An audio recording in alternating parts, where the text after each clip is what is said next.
Doutor Peruquim, do processo penal que se anuncia, das coisas que volta e meia sai da comissão, vai para o Congresso Nacional, e parece que ali é que emperra tudo sempre, no Congresso Nacional, o que é que o senhor ainda espera, sonha e quer ver? Boa noite, Brito, agradeço o convite por estar mais uma vez aqui, aos amigos Lúcio, Flávio, Auri, aos telespectadores. Vivemos uma situação que certamente o tempo do programa não será suficiente para nós conseguirmos esmiuçar assim com profundidade, porque nós estamos aí na iminência de vivermos, Brito, uma reforma do Código Penal e uma reforma do Código de Processo Penal. Eu estava revisando hoje, a reforma do CPP está bem mais avançada no Congresso, iniciou no Senado, foi à Câmara, já retornou, já teve uma recente, uma recente alteração de texto a semana passada. O Código Penal está ainda sendo gestado por uma comissão de 17 juristas, presidida pelo ministro Gilson Dipp. Esta comissão, agora em maio, deve encaminhar a uma outra comissão do Senado uma ideia de anteprojeto, ou seja, provavelmente o CPP chegará antes do Código Penal. Em ambas as esferas, essa é uma tendência, nós temos aquele dilema do conflito entre noção de garantias e noção de eficiência. E isso é muito visível nos textos, tanto do Código Penal quanto do projeto do CPP. Mas é muito interessante esse evento que nos traz aqui hoje, que é a Jornada Lia Pires, em homenagem ao grande advogado, Dr. Oswaldo Lia Pires, porque é um tema, lá vão se travar discussões tanto de temas atuais, que são atuais do direito, quanto esta discussão muito atual, que é exatamente em relação ao que está por vir. Nós temos no texto já conhecido do CPP, Brito, novidades que vão ser revolucionárias no processo penal brasileiro. Institutos que vão trazer, por exemplo, a chamada adesão civil. A vítima vai poder ter um advogado civilista na ação penal, pleiteando pela futura reparação do dano, e que não vai ter relação direta com a produção da prova criminal, se não quiser. Nós podemos ter um instituto novo, que vai ser a primeira vez que o Brasil verá, que é a possibilidade de, em crimes com pena máxima até 8 anos, o Ministério Público fazer um acordo com a defesa e evitar a instrução, e se aplicar a pena mínima e as consequências que daí advêm. Então são várias situações que serão debatidas nesse evento e que poderemos conversar com os colegas hoje, que realmente podem mudar a face da repressão criminal do ponto de vista da noção da aplicação das medidas pelo judiciário. Claro que a gente sabe, é importante que a comunidade tenha ciência e procure desenvolver esse conhecimento. Nunca uma reforma legislativa resolve os problemas, e aquela falsa ideia que às vezes se vende de que aumentando-se as penas e tornando mais rigoroso cada um dos procedimentos se resolve o problema, isso é uma falácia. Na verdade, é uma parte do problema que se tenta resolver com as reformas legislativas, porque se sabe que se o Estado não desenvolve políticas públicas preventivas de segurança, a situação ela dificilmente melhorará. Mas enfim, podemos conversar hoje à noite sobre não só o júri, como outras questões que estão aí para serem alteradas e que vão ter reflexo direto na vida da comunidade. Doutor Constantino.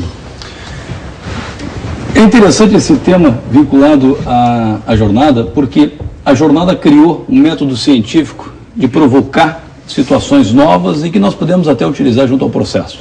Eu me lembro que o ano passado fiz uma palestra da jornada junto com o Eugênio Amorim, e o Amorim trazia um promotor público, justamente, algumas argumentações interessantes ao júri e elementos que ele iria levar ao júri. O que ocorre é que nós passamos hoje por um problema muito delicado, que é o nosso poder legiferante, que é formado por uma falta de inteligência. Então, se nós formos, por exemplo, participar de uma assembleia de condomínio, é igual a uma reunião do Congresso Nacional. Acho que da Assembleia de Condomínio tem pessoas mais ilustradas, porque há um interesse comum de economia, o que não existe no Congresso. E por que eu digo isso? Porque nós não temos hoje uma especificidade de leis atualizadas. Nós podemos dizer que a nossa velocidade em termos de tempo social, é extremamente rápida, ela é alucinada e a nossa velocidade de códigos é lenta, as leis são morosas e elas criam um problema muito sério na relação social.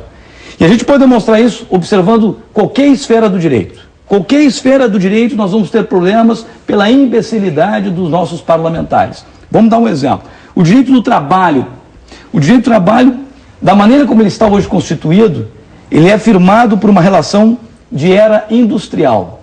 Ou seja, nós estamos ali numa ideia de pós-industrialidade, firme na industrialidade, mas hoje nós nem na pós-industrialidade estamos. Nós estamos na informática.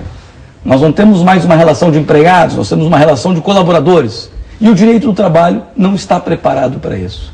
O direito de família, que foi criado naquela convicção de pai, mãe e filho, começou a ter problemas com a união de homossexuais, com a adoção de homossexuais e crianças. Então, o direito acaba não acompanhando aquele ritmo frenético que é o ritmo social. E isso vai ser observado também no próprio direito processual penal. Porque o processo penal, Brito, ele é criado num Estado liberal, onde nós temos uma lógica de bem-estar, de ressocialização. Não existe bem-estar e ressocialização no direito penal. O direito penal como está hoje é para castigar, é para machucar, é para ferir. Olha o nosso presídio central de Porto Alegre e nós temos um secretário de Justiça que é promotor público. Secretário de Segurança. Perdão, secretário de Segurança que é promotor público. E onde é que está o direito penal de proteção? O que nós temos hoje é um direito penal na ideia de segurança, na ideia de garantia de proteção, de reação. É o direito do inimigo, não fazendo aquela referência ideológica espanhola, que a terra de Cervantes tão bem traz do direito penal do inimigo, mas fazendo uma referência que o nosso direito penal hoje, ele é totalmente afastado daquela realidade preconizada. Como nós vamos admitir que o processo penal resolva alguma coisa? Não deveria ser instrumento de defesa social? É uma teoria que eu posso discutir contigo no direito clássico, no direito liberal, no Estado liberal, mas o meu problema hoje é uma realidade, porque o nosso sistema legal, ele criou uma separação, de um lado aquilo que é, e de outro lado aquilo que deve ser. É a ideia kelseniana, ou seja, eu tenho aquilo que é direito, que deveria ser, e o fato. E por isso que eu vejo essas aberrações do Supremo Tribunal Federal, porque eu sou a favor de fechar o Supremo Tribunal Federal. Não precisa ter o Supremo Tribunal Federal. E levantaria esse tema. Não precisa ter. Se tem que manter os ministros, se paga os salários deles, mas fecha o Supremo Tribunal Federal. Qual o serviço... Não, ajuda para eles ajudarem a fechar. Qual é o serviço que o Supremo Tribunal Federal faz nesse país? Me aponta, Brito. Vamos trabalhar com essa vergonha que é o aborto do anencefálico. Em 2000, eu entrei com ações de aborto do anencefálico. Só um minutinho. Doutor Flávio, por favor, vamos tocar, que aí eu vou debater. Mas pode responder. Vem. As decisões do Supremo nos casais homoafetivos, agora nos anencéfalos, perfeito. E antes disso, nas células-tronco, são das melhores coisas que esse país já Maravilha! Estou contigo. Mas quanto tempo levou estas decisões? São outros. Não são outros 500. Porque se eu quero eficácia do direito, eu tenho que dar esse direito temporal. Eu não posso levar 10 anos para dizer que se pode fazer o aborto anencefálico. E agora eu vou entrar num tema interessante. Aliás, o senhor fez referência que tinha pedidos para... Justamente. Em 2000, eu entrei com um pedido de aborto anencefálico.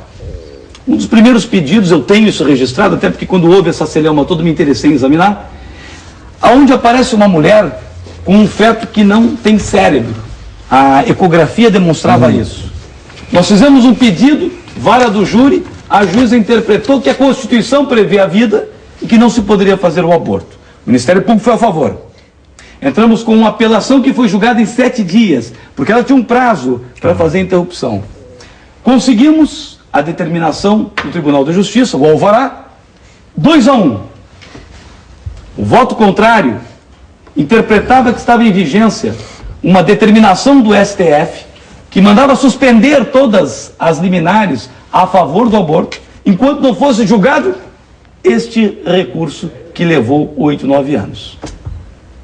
pensam Na os verdade, senhores... uma ação de preceito, né? Descumprimento de preceito. Mas a questão que eu estou abordando, e isso que Depende. interessa, se nós vamos falar de constitucionalidade, de preceito constitucional, das referências de ADIM, o telespectador não vai entender. O que interessa a ele dizer que o STF, este que deu essa decisão esplêndida, poética, agora o STF virou poético. Quer ler poesia? Lê uma decisão do STF. Não, mas para que fique bem claro, no mérito o senhor até queria que fosse Não, assim. só um pouquinho, tu estás fazendo uma separação que eu não gostaria de fazer. Eu sou a favor desta decisão, mas gostaria que ela fosse temporânea. Tá. E quando a decisão não é temporânea, não é uma decisão de direito. Não adianta você deixar uma pessoa 10 anos presa e depois dizer que ela tem que ser absolvida ou que tem que ser condenada. Por quê? Porque a decisão não tem eficácia. Hoje, Brito, existe uma legislação na Itália chamada Lei Pinto, que veio a socorrer uma determinação do Tribunal de Direitos Humanos, Tribunal Europeu de Direitos Humanos, que diz que pode se buscar uma indenização quando há uma morosidade processual. A preocupação do Tribunal Europeu com a morosidade é tanta porque eles descobriram, nós não descobrimos isso ainda, que uma decisão de um juiz postergada, morosa, atemporal, não tem eficácia.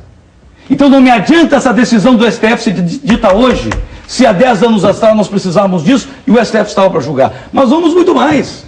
Vamos pegar, por exemplo, os precatórios, e aqui eu não estou abordando a questão do processo penal, eu estou avançando em tudo, porque hoje nós não temos segurança jurídica no Supremo Tribunal Federal. Como é que fica aquilo que já colocaram lá, do tempo razoável do processo? Duração razoável.